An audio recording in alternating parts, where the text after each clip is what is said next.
अरे जल्दी से खाना लगा दो, बहुत जोरों की भूख लगी है। खाना खाकर दोबारा खेत में जाना है। ये लीजिए, आज सब आपके पसंद का बनाया है। आलू मेथी की सब्जी, नमक मिर्च वाले पराठे और साथ में अरहर की दाल भी बनाई है। अरे वाह, क्या बात है। लेकिन तुम तो मूंगफली की चटनी भी बनाने वाली थी, वो नहीं बनाई? मूंगफली खत्म हो गई है तो लक्षिता को लाने के लिए भेजा है। पता नहीं ये लड़की कहाँ रह गई। दुकान से मूंगफली लेने के लिए गई है या खेतों में चली गई है। दुकान से मूंगफली लेकर लक्षिता अपने घर की तरफ आ रही होती है कि तभी उसे अपने पड़ोस में रहने वाली बचपन की सहेली पायल दिखती है, जो अपने आंगन में बैठकर कुछ खा रही होती है, जिसे देखकर लक्षिता उसके पास आती है। क्या खा रही हो पायल? बहुत अच्छी खुशबू आ रही है। मेरे बाबा शहर गए थे ना, तो वहीं से मेरे लिए ये हक्का नूडल्स लेकर आए हैं। पता है ये बहुत टेस्टी है, लेकिन ये तो मुझे गाँव में मिलने वाली अपनी देसी चाउमीन की तरह लग रही है। वो तो इसके सामने कुछ भी नहीं है, तुम एक बार टेस्ट तो करके देखो। लक्षिता नूडल को खाती है तो उसे भी वो काफी पसंद आते हैं। पायल, ये तो बहुत ज्यादा टेस्टी है, मैं भी ये मंगवाऊंगी, फिर हम दोनों मिलकर खाएंगे। ये लेने के लिए तुम्हें शहर जाना होगा, और तो ये कोई 50 रुपए की चीज नहीं है, पता है पूरे 900 रुपए के नूडल्स हैं। ये मेरे बाबा तो शहर जाते रहते हैं, इसलिए वो मेरे लिए ऐसे खाने पीने की एक्सपेंसिव चीज लाते हैं। लेकिन तुम्हारे बाबा तो खेती करते हैं ना, वैसे भी एक्सपेंसिव खाना सबके बस की बात नहीं है। काश मेरे भी बाबा तुम्हारे बाबा की तरह शहर जाते तो वो मेरे लिए भी ये सब लेकर आते। इतना कहकर लक्षिता उदास मन से अपने घर आती है। तो मूंगफली लाने गई थी, अब पहाड़ चढ़ने जो इतना समय लग गया। देख तेरे बाबा ने खाना भी खा लिया। माँ, मुझे भी हक्का नूडल्स खाना है, मेरे लिए बना दो ना। क्या कहा तूने? अरे क्या बोल रही है, हिंदी में बोल। अरे माँ, हक्का नूडल्स जैसे हमारे गांव में देसी चाउमीन मिलती है ना, वैसे ही होती है। वो भी पायल के बाबा अभी शहर से आए हैं ना, तो उसके लिए हक्का नूडल्स लेकर आए हैं। पता है वो खाने में कितने ज्यादा स्वादिष्ट हैं। बेटा, ये जो तुम बता रही हो वैसे ये कितने के हैं? सिर्फ 900 रुपए के हैं बाबा। क्या कहा? 900 रुपए के? 900 रुपए की चाउमीन खानी है तुझे? पायल का बाप सेठ है, उसके लिए 900 क्या 9000 भी कुछ नहीं है। और तेरे बाबा कौन सा शहर जाते हैं जो तेरे लिए वहाँ की अमीरों वाली खाने की चीज ले आएंगे? बेटा, घर में जो बनता है भगवान का नाम लेकर खा लो। और बेटा, वैसे भी ये शहर की ऊटपटांग चीज शरीर के लिए अच्छी नहीं होती है। अपना घर का देसी खाना खाओ, वही अच्छा है। अपने माता पिता की बात सुनकर लक्षिता चिढ़कर आंगन में आ जाती है और इसी तरह 2-4 दिन गुजर जाते हैं। सुधा आंगन में गेहूं साफ कर रही होती है तो वहीं लक्षिता आंगन में कपड़े सुखा रही होती है कि तभी वो देखती है। बाबा, आज आप मेरे लिए कौन सी खाने की चीज लेकर आए हैं? बेटा, आज मैं तुम्हारे लिए शहर से बर्गर लेकर आया हूँ। मैंने भी खाया है, बड़ा मजेदार है। पायल कितनी खुशनसीब है, उसके बाबा हमेशा शहर जाते रहते हैं और कुछ न कुछ खाने की पीने की चीज लाते हैं। लेकिन एक मैं हूँ जो रोटी सब्जी दाल चावल से काम चला रही हूँ। काश मैं भी पायल की तरह इतना महंगा खाना खा सकती। लक्षिता इतना बोली रही होती है कि तभी सतीश भागते हुए जल्दी जल्दी घर आता है। अरे क्या हुआ जी, इस तरह भागे भागे कहाँ से आ रहे हो? कहीं फिर से पीछे कोई कुत्ता तो नहीं पड़ गया? अरे नहीं नहीं भाग्यवान, वो हमारे सरपंच है ना, योगेंद्र जी। हैं? क्या हुआ उन्हें? कहीं वो निकल तो नहीं लिए? वैसे भी उनकी तबीयत खराब रहती थी। अरे शुभ शुभ बोलो, ऐसा नहीं है। अगर ऐसा नहीं है तो भागे भागे क्यों आ रहे हो? तुम्हें याद है जब उन्होंने अपनी बेटी की शादी की थी तो हम सभी गांव वाले गए थे और उनके शहरी कुछ दोस्त भी आए थे। वहां किसी शहरी बड़े परिवार ने हमारी लक्षिता को देखा था और उन्हें लक्षिता काफी पसंद आई। सरपंच जी मिले थे, कह रहे थे कि वो लोग एक बार हमसे मिलना चाहते हैं। आप सच कह रहे हैं? भगवान, आखिर तूने मेरी सुन ही ली। अगर मेरी लक्षिता का रिश्ता यहाँ हो जाए ना तो 101 नारियल चढ़ाऊंगी। अरे वाह, मेरे लिए शहर से रिश्ता आया है। लक्षिता, अब तो तेरी निकल पड़ी। माता रानी कुछ भी करके रिश्ता लगवा देना बस मेरा, वरना कहीं गांव में ही शादी हो गई ना तो पूरी जिंदगी चूल्हा ही फूकती रहूंगी। कुछ दिन में सरपंच जी उस शहरी परिवार को लेकर लक्षिता के घर आते हैं, जहां लक्षिता अपना देसी खाना बनाकर उन्हें खिलाती है। लक्षिता बेटा, इतना सब कुछ तुमने अकेले बनाया है? अरे तुम तो बहुत बढ़िया खाना बनाती हो। कचौड़ी, जलेबियां, समोसे सब एक से एक बने हैं। क्या करें भाई साहब, गांव से ज्यादा पढ़ाई कहाँ होती है। 10वीं के बाद तो लड़कियों को चूल्हा चौका थमा दिया जाता है। मेरी लक्षिता भले ही कम पढ़ी लिखी है, लेकिन घर गृहस्थी मुझसे भी ज्यादा अच्छा संभाल लेती है। आपकी बेटी तो हमें पहली नजर में ही भा गई थी। हम तो बस एक बार मिलकर आप लोगों से बात करना चाहते थे। अब तो बस आप लोग अपना जवाब बता दीजिए। ये तो हमारे परिवार के लिए सौभाग्य की बात है कि हमारी बेटी के लिए शहर से रिश्ता आया है, वो भी इतने अच्छे लोगों के घर से। लक्षिता के माता पिता भी शादी के लिए हाँ कर देते हैं और कुछ समय में लक्षिता की धूमधाम से शादी हो जाती है। गांव में पली बड़ी लक्षिता बहू बनकर अपने शहरी ससुराल में आ जाती है। आज लक्षिता अपने ससुराल वालों को तरह तरह के देसी स्वादिष्ट पकवान बनाकर खिलाती है। भाभी, माँ ने बिल्कुल सही कहा था, आपके हाथों में तो जादू है, जादू। कितना बढ़िया खाना बनाया है आपने, सब एक से बढ़कर एक बनाया है। अब तो मैं अपनी हर पार्टी घर में ही करूंगा भाभी। खाना तो सच में काफी अच्छा बना है। सच कहूँ तो मुझे मलाई कोफ्ता कुछ ज्यादा खास पसंद नहीं है, लेकिन आज मैंने 2 से 3 बार मलाई कोफ्ता लेकर खा लिया। अरे भैया, ये मलाई कोफ्ते का नहीं बल्कि भाभी के प्यार का जादू है। क्यों माँ, सही कह रही हूँ ना मैं? नैना की बात पर सभी हंसने लगते हैं और पूरा परिवार साथ में बैठकर खाना खाता है। शाम का वक्त था। लक्षिता अलमारी में साड़ियां रख रही होती है कि तभी नैना कमरे में आती है। भाभी, आपके पास तो काफी सुंदर सुंदर साड़ियां हैं। आप मुझे बुला लेती, मैं आपकी मदद करवा देती इन्हें सेट करने में। बस हो ही गया। तुम बताओ क्या कर रही थी? कुछ नहीं। वैसे भाभी, आज मौसम काफी बढ़िया हो रहा है। मैं सोच रही हूँ कि कहीं बाहर चलते हैं। इसी बहाने मैं आपको सोसाइटी भी दिखा दूंगी और आसपास की जगह भी। नैना लक्षिता को लेकर नीचे सोसाइटी में आती है और उसे आसपास की जगह दिखाने लगती है। यहाँ के घर तो काफी बड़े हैं, लेकिन हमारे गांव के घरों से ज्यादा नहीं। कभी मैं तुम्हें फुर्सत में अपना गांव घुमाऊंगी। हाँ भाभी, क्यों नहीं। वैसे भी मैंने सुना है गांव में बहुत बड़ी बड़ी नदियां, झील, झरने होते हैं। मुझे वहाँ सब जगह जाना है। नैना इतना बोल ही रही होती है कि तभी लक्षिता को स्टॉल पर मोमोज दिखते हैं, जिसे देख नैना, ये तो मोमोज है ना? हाँ भाभी, लेकिन आपको पता है इनके बारे में? गांव में तो इस तरह की चीज नहीं मिलती है ना। हमारे गांव में नहीं मिलती है, लेकिन मेरी एक सहेली है, उसके बाबा शहर आते जाते रहते हैं, तो अक्सर उसके लिए वो मोमोज लाते थे। 1-2 बार तो मैंने भी खाया है। चलो भाभी, फिर इसी बात पर आज दोनों नंद भाभी मोमोज पार्टी करते हैं। नैना स्टॉल पर जाती है और fried steam paneer momos order कर देती है और अब दोनों नंद भाभी बातें करते हुए गर्मा गर्म मोमोज के मजे लेते हैं। आसपास के कई सारे लोग यहीं से मोमोज खाने आते हैं। ये बहुत टेस्टी मोमोज बनाता है। महंगी चीज तो हमेशा खाने में अच्छी होती है नैना। वो तो है भाभी, लेकिन ये मोमोज थोड़ी ना महंगे, सस्ते होकर भी कितने टेस्टी हैं। ये मोमोज सस्ते हैं, मेरा मतलब कितने के हैं? स्टीम फ्राई मिलाकर 100 इतने सस्ते। लेकिन मेरी सहेली तो कहती थी कि शहर में मोमोज 1200-1300 के मिलते। भाभी, आपकी सहेली आपके साथ मजाक करती होगी। तंदूरी मोमोज भी सिर्फ 150 रुपए प्लेट है। अपनी नंद की बात सुनकर लक्षिता को कुछ पुरानी यादें याद आने लगती हैं। ये देख लक्षिता, आज मेरे पापा शहर से मिले, क्या लेकर आए? इसे मोमोज कहते हैं। लेकिन ये तो बिल्कुल मोदक जैसे दिख रहे हैं। हाँ, दिख तो रहे हैं, लेकिन ये मोमोज है। वैसे तो ये पूरे 1200 रुपए के हैं, लेकिन तू मेरी सहेली है तो मैं तुझे एक तो खिला ही सकती हूँ। ये ले, खाकर बता कैसे है।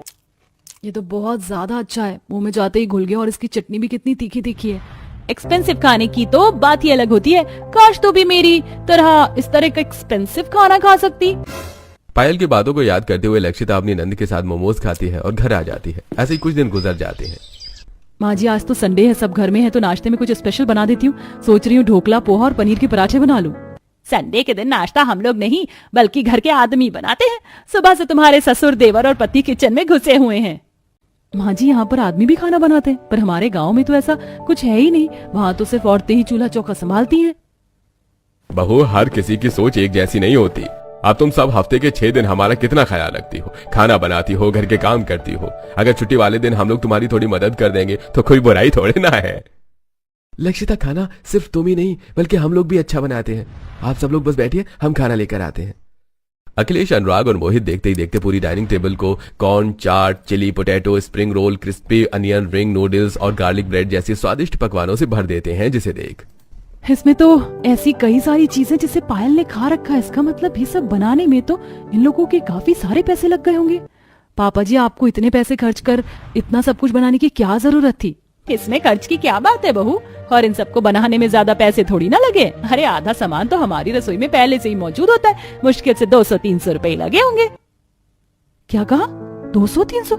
लेकिन इन चिली पोटैटो का दाम तो मुझे पायल ने 600 रुपए बताया था। इतने कम पैसों में इतना सारा एक्सपेंसिव खाना खाते हुए लक्षिता को एक बार फिर से कुछ पुराने पल याद आने लगते हैं। माँ, मुझे भी पायल की तरह एक्सपेंसिव और अच्छा अच्छा खाना खाना है। मैं रोज रोज की दाल रोटी नहीं खाऊंगी। बेटा, एक काम कर, पायल के माँ बाप से बात कर और उन्हें बोल कि तुझे गोद ले ले, क्योंकि वही तुझे अमीरों वाला महंगा खाना खिला सकते हैं। घर में जो बनता है चुपचाप से खाना है तो खा, वरना मत खा। माँ तो बेफालतू में ही पैसों का ताना देती थी, लेकिन यहाँ तो 200-300 रुपए में भी इतना सब कुछ खाने को मिल गया। इसी तरह सब अब कुछ दिन गुजर जाते हैं और आज गांव में लक्षिता के माता पिता और उसका भाई उससे मिलने के लिए आते हैं। संगीता अपने समधन समधी के लिए पूरी टेबल को तरह तरह के महंगे और स्वादिष्ट खाने से भर देती है, जिसे देख अरे बेटा, हम लोगों में बेटी के ससुराल का पानी भी नहीं पीते हैं और यहाँ तेरी सास ने कितना सब कुछ लाकर रख दिया है। इतने पैसे खर्च करने की क्या जरूरत थी? 2-3 हजार तो आराम से लग गए होंगे ना। ये सब गांव की बातें हैं, शहर में ऐसा नहीं होता। और कहीं नहीं लगे 2-3 हजार रुपए, सब कुछ 500-600 का ही है। खा लो आप। वैसे बेटा, एक चीज के लिए तो मैं बहुत खुश हूँ, तुझे वैसा ही ससुराल मिला जैसा तू चाहती थी। अपनी सहेली को देख देख कर तेरा भी मन करता था ना इस तरह के अमीरों वाले खाने को खाने का। दीदी, मैंने सोचा था जब शहर जाऊंगा तो जरूर एक बार बर्गर खाऊंगा। मुझे भी यहाँ का बर्गर खाना है। क्यों नहीं छोटे, शाम को चलते हैं, बर्गर के साथ साथ तुझे पिज्जा भी खिलाऊंगी। अपनी बेटी को खुश देख सुधा और सतीश भी मनी मन काफी खुश होते हैं। तो वहीं लक्षिता अपने भाई और नंद के साथ बर्गर किंग जाती है, जहां वो अपने भाई को जी भर के बर्गर खिलाती है। और इसी तरह अब कुछ दिन गुजर जाते हैं।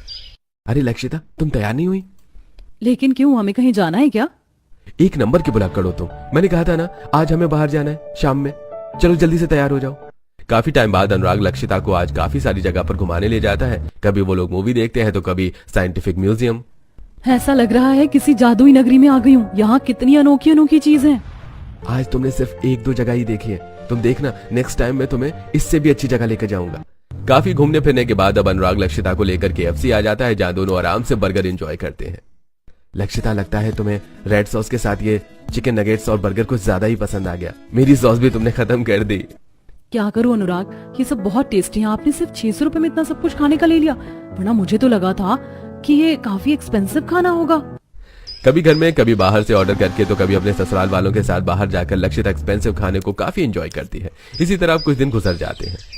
भाभी, आज मैंने चीज केक ऑर्डर किया है, आप इसे प्लेट में डालकर ले आइए, मैं जब तक चेंज करके आ जाती हूँ।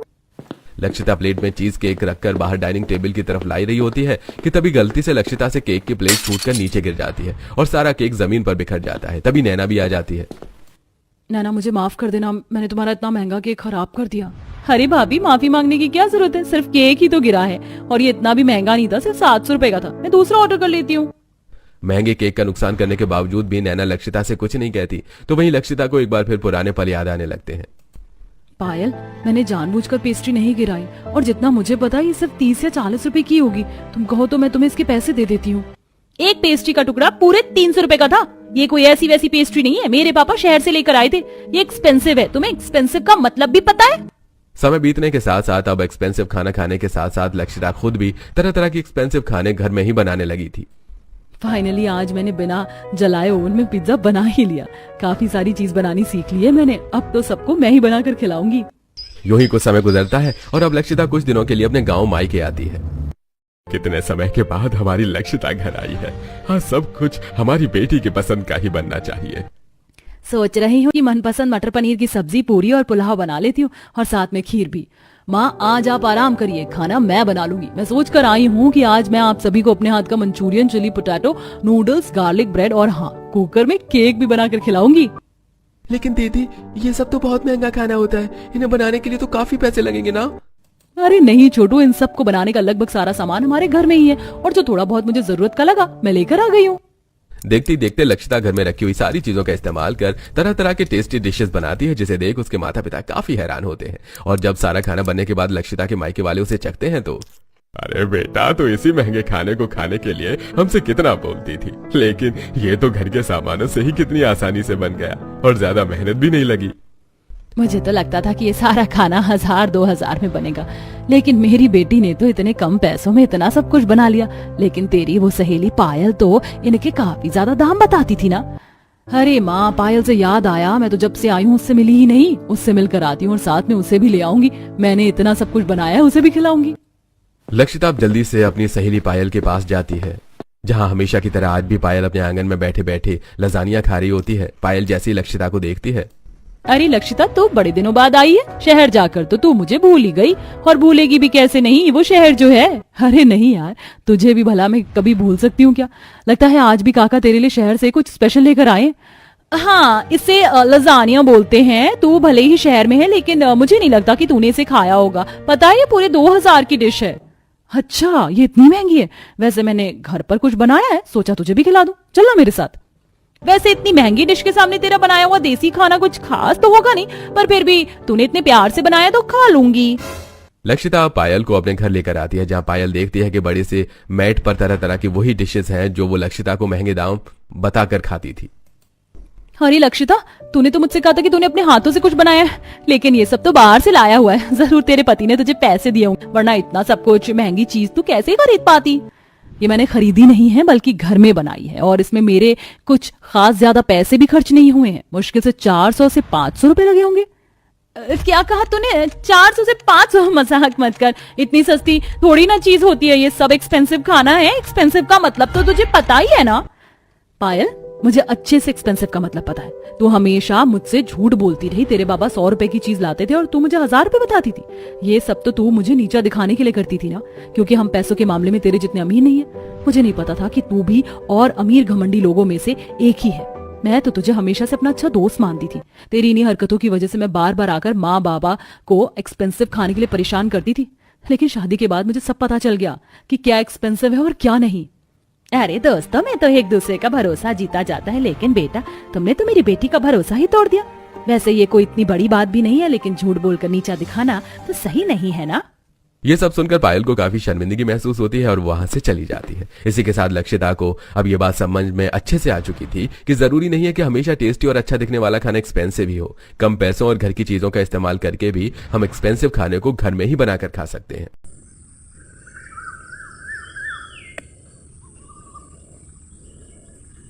गर्मा गर्म पराठे बना देती है। वहीं सिलबट्टे पर पुदीने की चटपटी चटनी बना देती है। रात के खाने का वक्त हो जाता है और जब शालिनी आज रात के खाने में सभी को मिक्स वेज पराठे परोसती है तो आज आपने पराठे बनाए, बहुत बढ़िया खुशबू आ रही है। लेकिन किस चीज के पराठे हैं? ये मिक्स वेज पराठे हैं, सब कुछ है इसके अंदर। अब आप सब खाकर बताइए कैसे बने हैं। अब जब चटनी के साथ चटपटे पराठों को खाते हैं सब, तो सभी को वो काफी अच्छे लगते हैं। ये हुई ना बात, क्या चटपटे पराठे बनाए हैं आपने। मजा आ गया खाकर इस बारिश के ठंडे ठंडे मौसम में। अब तो आप मेरे लिए इसी तरह के पराठे बनाना। बच्चे सही कह रहे हैं शालिनी। ऊपर से जो तुमने तीखी चटनी बनाई है ना, क्या बताऊं, दिल खुश हो गया। दाल चावल खाकर मेरा तो खाने पर से ही मन उठ गया था, पर अब तो मन कर रहा है कि सारे पराठे मैं अकेले ही खा जाऊं। सभी शालिनी के बने हुए चटपटे मिक्स वेज पराठे की काफी तारीफ कर रहे होते हैं कि तभी वहां पड़ोसन अमृता आती है। अरे मैं तो यहाँ तुमसे हल्दी मांगने के लिए आई थी और तुम्हारे घर पर तो आज पराठों की पार्टी चल रही है। वैसे खुशबू तो बढ़िया आ रही है। किस चीज के पराठे हैं? मिक्स वेज पराठे बनाए हैं, ले तू भी चख ले। अमृता भी जब मिक्स वेज पराठा खाती है तो क्या पराठे बनाए हैं तुमने? सुबह से जी सा खराब हो रहा था, लेकिन इन्हें खाकर दिल खुश हो गया। मैं तो कह रही हूँ अपना दाल चावल छोड़कर तुम पराठे क्यों ना बेचने लगो। वैसे भी बारिश का मौसम है और ऐसे मौसम में तो ऐसी चटपटी चीज खाने का बड़ा ही मन होता है। इतना कहकर अमृता चली जाती है तो वहीं अमृता की बात को सुनकर वैसे बातों बातों में अमृता कह तो सही बात रही थी। लोग हमारे दाल चावल इसीलिए नहीं खरीदते क्योंकि वो चटपटे नहीं है। पर अगर हम बारिश के मौसम में तेरे बनाए हुए ये चटपटे पराठे बेचेंगे तो मुझे पूरा यकीन है कि लोग इसे जरूर खाने आएंगे। माँ, दादी माँ ठीक कह रही है। हमारे स्कूल के बाहर जितनी भी चटपटी चीज बिकती है ना, उन पर काफी भीड़ होती है। अगले दिन विनोद फिर से ढेर सारी सब्जियां लेकर आता है, जिसे छांटकर शालिनी साफ सब्जियां अलग कर लेती है और अब अपने उस दाल चावल के ठेले पर मिक्स वेज पराठे बनाने की सारी तैयारी करके अपने सास के साथ ठेला लेकर चल पड़ती है। अरे अब तो आप लोगों ने भी पराठे का काम शुरू कर लिया, लेकिन क्या ही फायदा। सामने जो पराठे बेचने वाला था अब तो उसका काम भी अच्छे से नहीं चल रहा है। रोज वही आलू प्याज के पराठे खाकर अब तो मन सा भर गया है। लेकिन ये मामूली आलू प्याज के पराठे नहीं है, ये मिक्स वेज के पराठे हैं। गाजर मटर गोभी आलू प्याज सब है इसमें, और तो और तीखी चटपटी चटनी के साथ। अरे तारीफ तो आपने कुछ ज्यादा ही कर दी, तो खिला दीजिए पराठा। खाकर देखते हैं कि कैसे चटपटे मिक्स वेज पराठे हैं ये। शालिनी अब लोई लेकर उसे बेलकर उसके अंदर चटपटी मिक्स वेज की स्टफिंग भर देती है और जल्दी से तवे पर गर्मा गर्म सेकती है। तो वहीं सुलोचना प्लेट में 2 से 3 तरह की अलग अलग तीखी चटपटी चटनी के साथ जब उस ग्राहक को पराठा देती है तो अरे बहन जी, बिल्कुल सही कहा था आपने। इस हल्की हल्की बारिश में मिक्स वेज पराठे खाकर मजा आ गया। ये तो सच में काफी चटपटे हैं, मजा आ गया। एक और लगा दीजिए।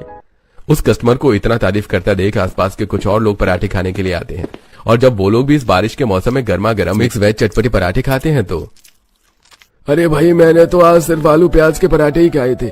पहली बार मिक्स वेज पराठे खा रहा हूँ। पता नहीं था कि ये इतने टेस्टी भी हो सकते हैं। अरे भाई, हल्की हल्की बारिश, ठंडा मौसम और ये चटपटे पराठे, बढ़िया कॉम्बिनेशन है। अब तो मैं रोज पराठे खाने आऊंगा। ग्राहकों की इतनी तारीफ और अपने पहले ही दिन में 800 से 900 रुपए की कमाई करके दोनों सास बहू काफी खुश होती हैं और अब इसी तरह वो रोज अपना मिक्स वेज पराठे का ठेला लगाती हैं। पता है, प्रेगनेंसी की हालत में हमेशा कुछ चटपटा तीखा खाने का मन करता है, लेकिन हर चीज सोच समझ कर खानी पड़ती है। लेकिन आपके पराठे ऐसे नहीं है। टेस्ट के साथ साथ इसमें इतनी सारी सब्जियां हैं कि ये तो मेरे लिए हेल्दी हैं।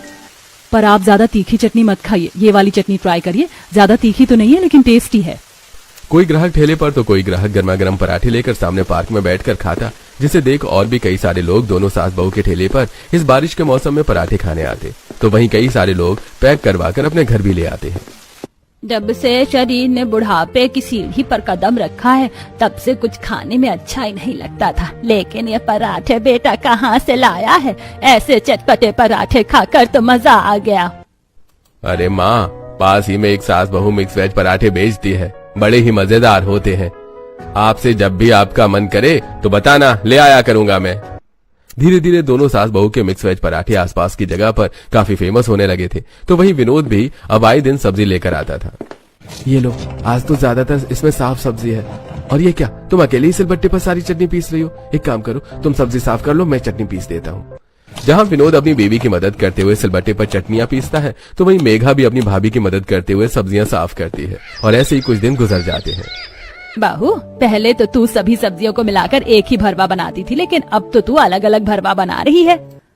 माँ जी, कल कुछ ग्राहक आए थे, उनमें से कुछ को सिर्फ मटर के पराठे चाहिए थे तो कुछ को गाजर के, इसीलिए मैं मिक्स स्टफिंग के साथ अलग अलग सब्जियों की भी स्टफिंग बनाकर रख रही हूँ। चल सही है, मैंने भी आज काफी सारा आटा गूंथ लिया, वरना कल तो कम पड़ गया था। जहाँ पहले आसपास की जगह पर ही इन दोनों सास बहू का चटपटा मिक्स वेज पराठा फेमस था, तो वहीं लोग दूर से इनके पराठे खाने के लिए आने लगे थे। और आसपास की फैक्ट्री ऑफिस से भी दिन में लंच के समय इनके पास काफी अच्छे ऑर्डर आ जाते थे। यार, तुमने तो मेरे काफी पैसे बचा लिए, वरना पहले जब भी इस बारिश के मौसम में पराठे खाने का मन करता था तो बार बार मुड़थल जाना पड़ता था। मैंने तो पहले कहा था कि यहाँ के पराठे बेस्ट है। देख कितना बढ़िया मौसम हो रहा है, ऊपर से ये हल्की हल्की बारिश, ऐसे मौसम में ऐसे गर्मा गर्म चटपटे पराठे हो जाए तो और क्या ही चाहिए है? जैसे जैसे दिन गुजरते हैं वैसे वैसे अब दोनों सास बहू के ग्राहक बनने के साथ साथ कमाई भी काफी ज्यादा बढ़ने लगती है। इतनी बढ़िया पराठे कैसे बना लेती हैं? पता है, आपकी पराठे की वजह से आज हफ्ते में दूसरी बार हमने कोचिंग बंक की है। हमें भी आपके जैसे पराठे बनाने सीखने हैं, फिर हम भी ऐसे ही ठेला खोलेंगे। भगवान करे तुम हमसे भी बढ़िया पराठे बनाओ, लेकिन ये उम्र तुम्हारी पढ़ने लिखने की उम्र है और हम यहाँ सुबह से लेकर शाम तक होते हैं, तो इस तरह पढ़ाई छोड़ने की जरूरत नहीं है। पढ़ाई करने के बाद भी तुम दोनों यहाँ आ सकती हो। कुछ ही वक्त में दोनों सास बहू काफी पैसे इकट्ठा कर लेती हैं, जिनसे वो सबसे पहले अपने घर की मरम्मत करवाती हैं। तो वहीं दोनों बच्चों के स्कूल की फीस भी भरती हैं और बाकी बचे हुए पैसे विनोद को दे देती हैं, जिससे वो एक बार में सेठ महेंद्र का सारा कर्जा और ब्याज चुका देता है। इतने कम वक्त में इतने सारे पैसे कहाँ से आए? हाँ, और किसी और से कर्जा लेकर तो मुझे नहीं दे रहा है? नहीं सेठ जी, ये तो मेरी बीवी और माँ की मेहनत की कमाई है। अब मैंने आपके सारे पैसे चुका दिए हैं और इस महीने का ब्याज भी दे दिया है। सारा कर्ज चुका देने के बाद अब विनोद भी अपनी माँ और पत्नी के साथ उसकी मदद करता है। कुछ दिनों में दोनों सास बहू एक दुकान ले लेते हैं, जिसमें वो टेबल कुर्सियों का भी बंदोबस्त करते हैं। और अब इसी तरह मेहनत करते हुए समय बीतने के साथ साथ दोनों सास बहू के मिक्स वेज पराठे